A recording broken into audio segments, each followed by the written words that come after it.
C'est une production de l'INRAP, l'Institut national de recherche et d'action pédagogique. Parmi ces manuels, on compte 252 000 supports de mathématiques, 198 000 de français. Des manuels indispensables pour les apprenants, a indiqué l'administrateur maire du 5e arrondissement Windsor.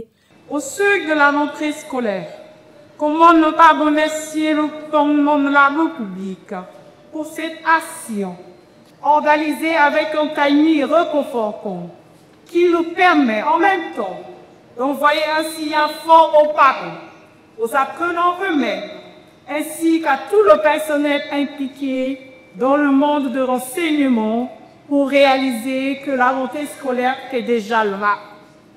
Il est temps que chacun joue sa partition pour contribuer ainsi à éduquer l'avenir de notre beau et valeureux pays.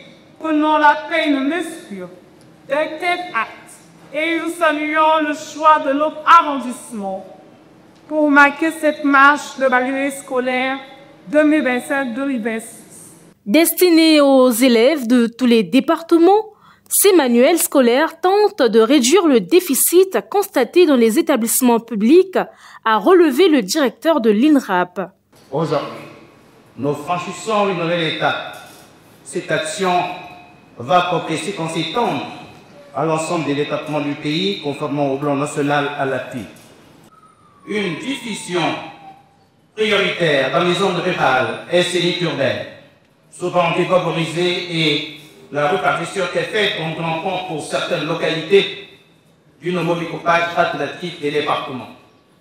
Ces manuels se distinguent par des contenus accrédités et adaptés au niveau d'apprentissage, des illustrations simplifiées pour améliorer la compréhension, une présentation attractive afin de susciter l'intérêt des apprenants, un alignement strict avec l'approche par compétences et les nouvelles équipes pédagogiques. Pour le ministre en charge de l'enseignement général, la remise des supports pédagogiques et la réhabilitation des infrastructures scolaires marquent la volonté du gouvernement à réussir la rentrée scolaire 2025-2026. 1er octobre prochain, dans un jour, nous attendons la rentrée des classes sur l'ensemble du territoire national. Toutes les conditions soient réunies de façon à ce que nous puissions recevoir tous les enfants, tous les apprenants dans l'ensemble des établissements que nous avons mis à l'ordre des universités. Compter les classes 2025-2026.